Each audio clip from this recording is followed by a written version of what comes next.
Oh yes bro. Okay, how are you? Go with to the cafe. Okay, very good. Ya Hoji Akbar. Assalomu alaykum. Va alaykum assalom. O'zbek tilida gapirishni unutib qo'ydingmi? Yo'q, aka. Trend bo'ldi, ingliz tilida gapirish. Birinchidan, o'zbek tilida aka emas, aka yoki og'a bo'ladi.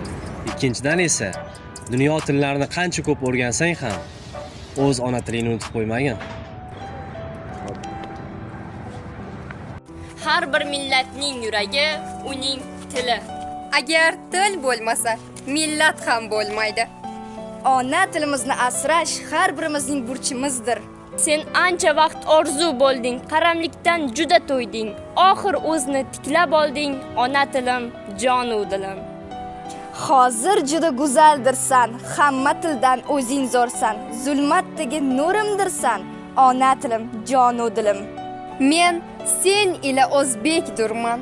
Sensiz men ham qul bo'lurman. Allalar tinglagan tilim, ona tilim, jonu dilim. Bobolardan meros qolgan, butun dunyo e'zoz qilgan. Bu dunyoda yagonamsan, ona tilim, jonu dilim. Garchi zug'um qilganlarni yoqtirmadim. She'r yozdim-u, bo'lak ishni qotirmadim. Tilim turib, o'z tilimda gapirmadim. Bir eslasam, yurak bag'rim eziladi. Ona tilim, kechir meni, ona tilim.